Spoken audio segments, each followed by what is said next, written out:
Hello everyone, welcome back to another Project Gladiator weather forecast. Today I'm going to be covering the weather for April 25th of 2023. Um, Today there is a slight risk for central Texas, which is in a marginal risk going down from the eastern coast of Texas to southern Colorado. In this area is most likely going to bring the potential for isolated hail, or not isolated. I'm unsure if it's going to be isolated or organized into one big system going into the later days of the week. Um, but it's going to bring the potential for tornadoes, damaging winds, and large to very large hail, mostly in this area, especially in this area on Wednesday and Thursday. And I'll show you why that is on the pivotal weather models. But you can also see that there is a marginal threat for eastern Florida. There's going to be there's most likely going to be some isolated supercells off the coast of Florida that will potentially bring the potential for isolated hail off the coast of Florida and some water spouts possibly that could move.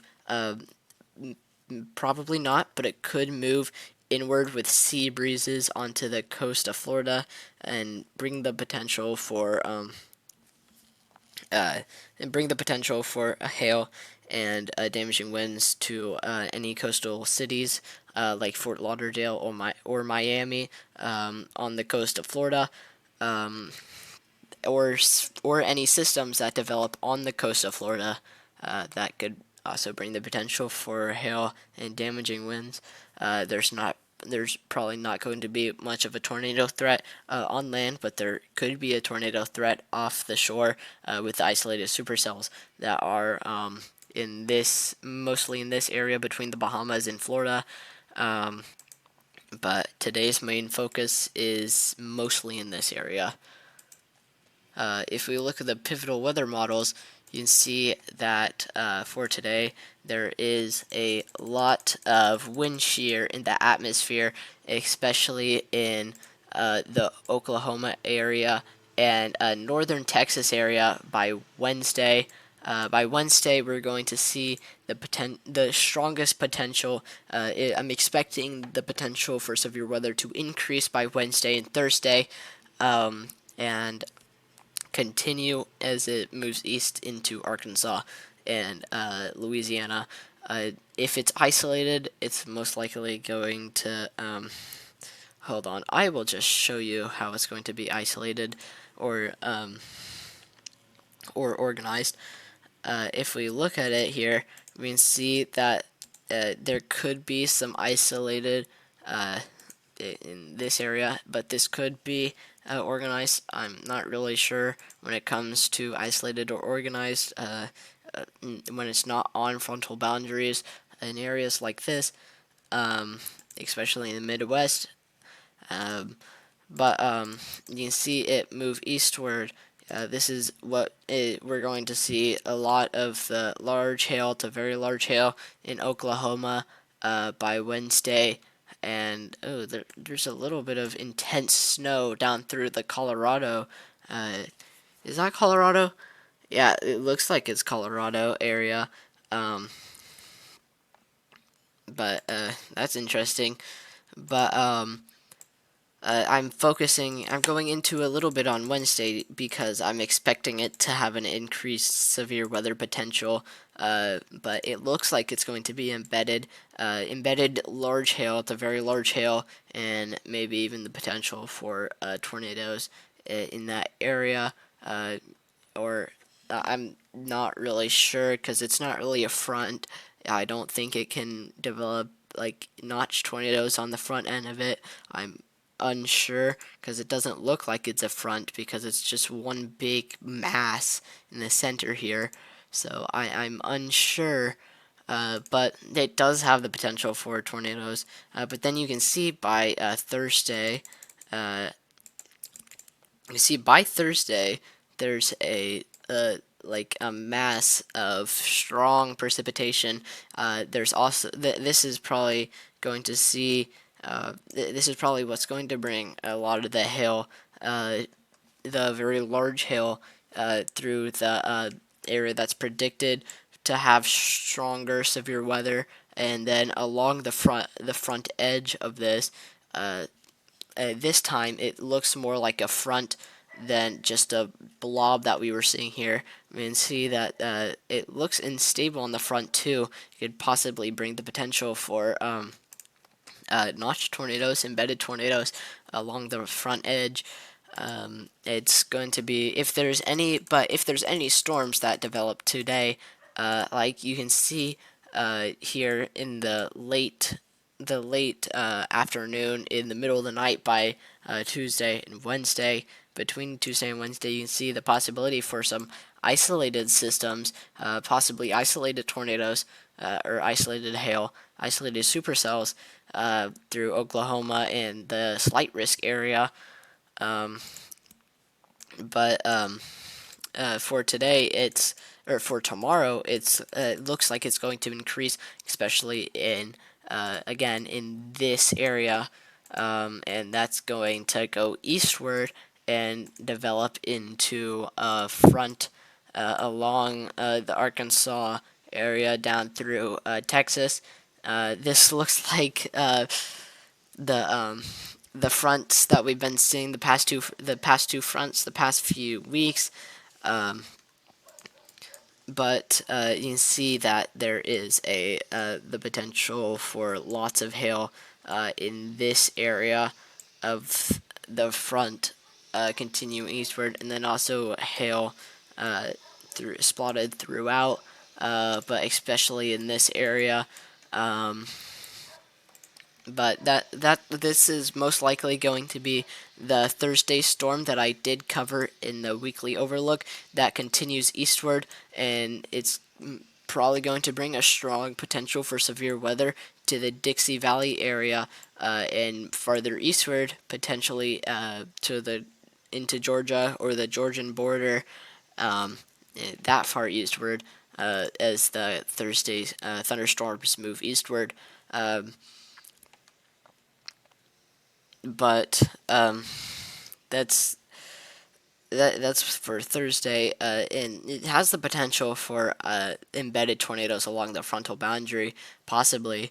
I'll show you the instability in the atmosphere and the potential for tornadoes along that frontal boundary, and the severe systems that are going to develop by Wednesday and Thursday.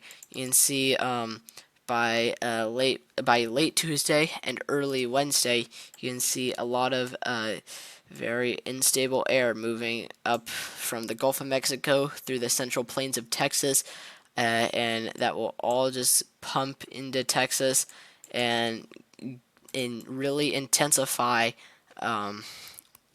throughout Texas, especially into Wednesday. You can see it really intensifying and getting really strong down through this area. Down through this area is you can really see very unstable air, and it's the potential for it to continue eastward with the front as it develops and moves eastward along this area. The potential for in Louisiana and southern Arkansas, the potential for embedded tornadoes to develop along the front of the frontal boundary as that moves eastward. But you can also see that unstable air bringing the potential for strong updrafts, plus the wind shear, the horizontally rotating air. If that gets pushed vertical by a strong updraft from the unstable air, it can lead to rotating supercells to develop, and that looks like what might happen along. You saw that there was a strong system, a strong organized system down through northern Texas and parts of southern Oklahoma. The strong wind shear in this area of the United States. This area, again, that area is expected to have a lot of the severe weather as it goes into Wednesday and Tuesday. Sorry, but again, the wind shear, the horizontally rotating wind, and the unstable air bringing the potential for strong updrafts. All that those two added together bring the potential for embedded tornadoes and just tornadoes in general down through this area of Texas. And I'm pretty sure that this continues eastward like everything else. Yes, you can see strong amounts of wind shear in the area that we saw for strong instability here, and even into the rest of Arkansas and northern Louisiana, and even out back into Texas. But I'm pretty sure if we look at the humidity, it may not really be much of a threat when it's back out here, because a lot of the unstable air is moving eastward, and it's all blowing eastward with the front as it moves east. So there may not be a strong tornado potential with this. Um, but if we look at the humidity in the atmosphere, the dew point, the temperature, the air must be for it to condense into clouds. Uh,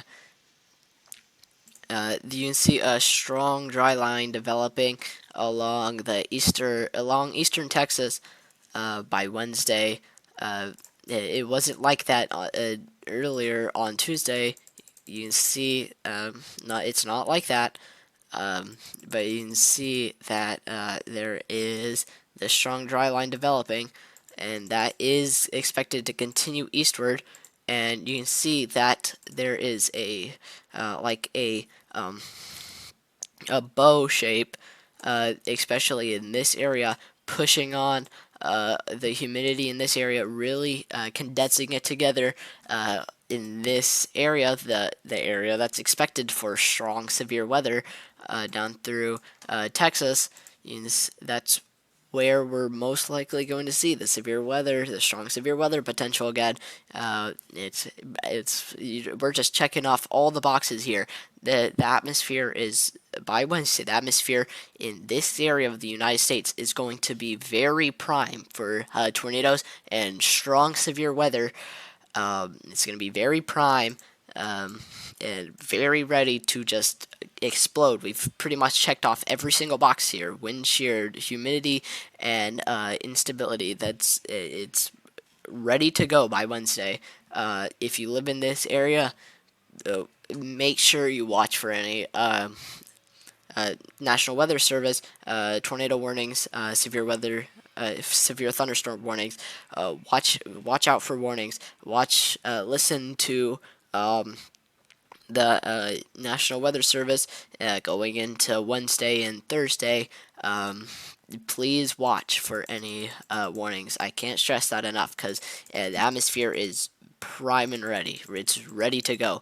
But you can see all the humidity continuing eastward with the frontal boundary. With the frontal boundary, you can see the the try line continues eastward with it, and you can see the area that is where what I'm expecting to be the stronger tornado potential and hail potential along the boundary with the most instability and now the most wind shear, but now the most humidity along the dry line, and there's a dry line right behind it too. This area too by Thursday, I'm assuming we'll have the potential for embedded tornadoes as the system moves eastward. So I'm not a certified weather meteorologist, I'm not sure, but that is my guess. I am almost 100% positive that there could be a tornado potential in this area of the United States by Thursday, and by tomorrow, a strong tornado, not a strong tornado potential, but a large tornado potential in this area of the United States. There's large potential for severe weather and a large potential for tornadoes in this area of the United States by tomorrow. So please Again, watch for any National Weather Service warnings, and I'll see you tomorrow with hopefully another forecast. And make sure to check the description for the Project Gladiator socials, and stay safe by tomorrow, please.